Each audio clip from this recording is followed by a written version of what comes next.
Saya di sini ingin menjelaskan ulasan saya tentang ruang lingkup administrasi kepegawaian. Berbicara soal administrasi, apa sih menurut kalian administrasi itu? Dari info yang saya dapatkan, administrasi ialah suatu bentuk usaha dan kegiatan yang berkaitan dengan pengaturan kebijaksanaan untuk mencapai tujuan. Menurut salah satu pendapat ahli, Arthur Ger, menyatakan bahwa administrasi adalah fungsi tata penyelenggaraan terhadap komunikasi dan pelayanan warga suatu organisasi. Tenaga kerja. Soal tenaga kerja. Berbicara tenaga kerja, menurut kalian tenaga kerja itu apa sih? Tenaga kerja ialah penduduk dalam usia kerja yang siap melakukan pekerjaan, antara lain mereka yang sudah bekerja, mereka yang mencari pekerjaan, mereka yang bersekolah, dan mereka yang mengurus rumah tangga. Menurut pendapat Sumitro Djosodikusumo tahun 1987, tenaga kerja ialah semua orang yang bersedia dan sanggup bekerja, termasuk mereka yang menganggur meskipun bersedia dan sanggup kerja, dan mereka yang menganggur terpaksa akibat tidak ada kesempatan kerja. Kebutuhan akan tenaga kerja dapat juga disebut dengan kesempatan kerja. Nah, kesempatan kerja itu sendiri ialah suatu keadaan yang menggambarkan terjadinya lapangan kerja atau pekerjaan untuk diisi pencari kerja. Kesempatan kerja di Indonesia dijamin dalam Undang-Undang Dasar 1945 pada pasal 27 ayat 2 yang berbunyi, tiap-tiap warga negara berhak atas kepercayaan dan penghidupan yang layak.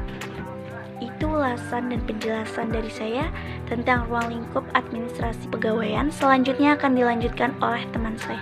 Terima kasih. Assalamualaikum warahmatullahi wabarakatuh. Perkenalkan, nama saya Salaisa Fatihah dari kelas 11 OTKP 1. Di sini saya akan mengulas materi OTK kepegawaian pada bagian 7 dan 8. Pegawai negeri adalah unsur aparatur negara, abdi negara, dan abdi masyarakat yang penuh kesetiaan dan ketaatan kepada Pancasila. Undang-Undang Dasar tahun 1945, Negara, Pemerintahan, dan Pembangunan.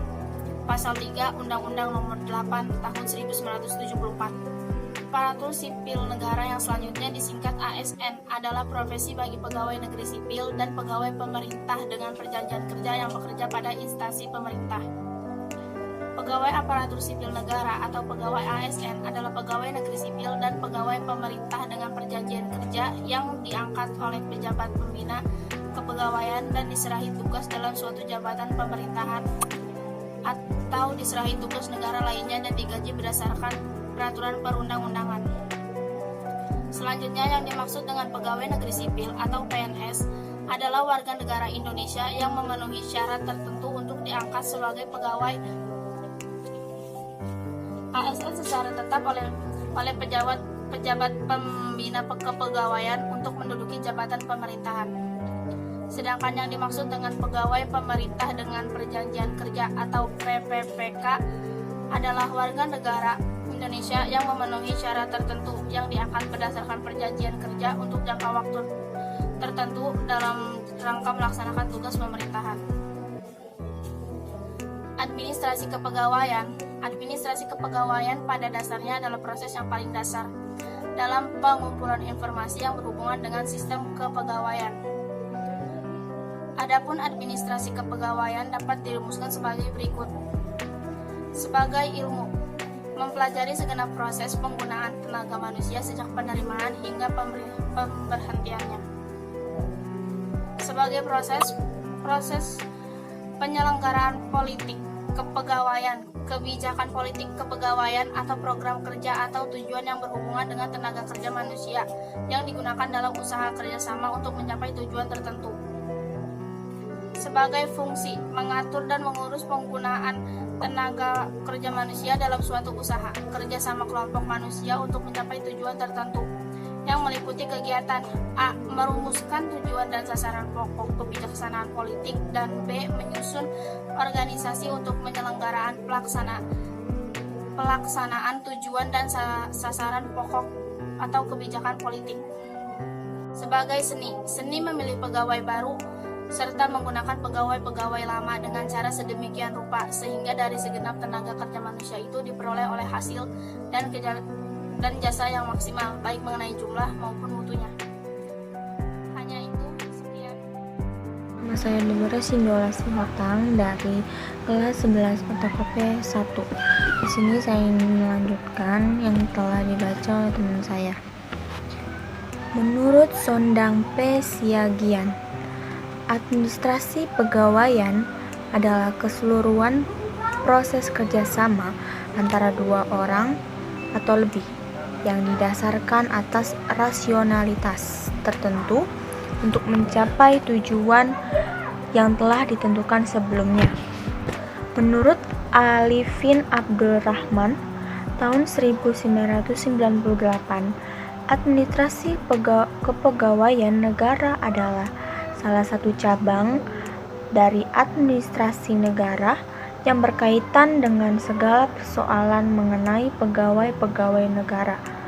Kegiatan-kegiatan administrasi kepegawaian negara meliputi yang pertama, analisis jabatan, klasifikasi jabatan, dan evaluasi jabatan.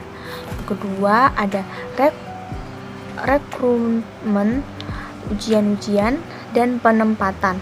Yang ketiga, ada training. Yang keempat, ada penggajian. Yang kelima, ada employee counseling. Yang keenam, ada personal relation. Yang ketujuh, ada disiplin dan moral. Dan yang terakhir, ada catatan kepegawaian. Ada juga prinsip-prinsip kepegawaian. Prinsip-prinsip kepegawaian ada berbagai macam, yaitu pertama, prinsip kemanusiaan. Kedua, ada prinsip demokrasi. Ada the right man of the right place. Yang keempat, ada equal pay for equal work. Yang kelima, ada prinsip kesatuan arah prinsip. Yang keenam, ada prinsip kesatuan tujuan. Dan ketujuh, prinsip komando. Sampai di situ saja yang saya baca. Terima kasih. Selamat siang, nama saya Dwi Ria Priyana Manik dari kelas 11 OTKP 1. Di video ini saya akan melanjutkan ulasan yang sudah teman-teman saya sampaikan. Di ulasan ini saya akan membahas tentang fungsi administrasi kepegawaian. Oke, fungsi administrasi kepegawaian dibagi menjadi dua bagian, antara lain sebagai berikut. 1. Fungsi teknis. Fungsi teknis administrasi kepegawaian pada hakikatnya melakukan dua fungsi, yaitu fungsi manajerial dan fungsi operatif atau teknis.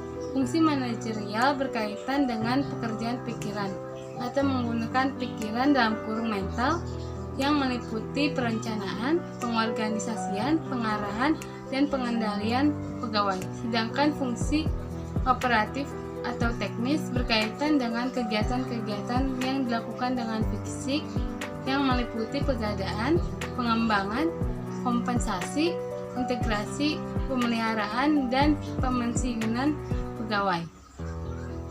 2. Fungsi umum administrasi kepegawaian.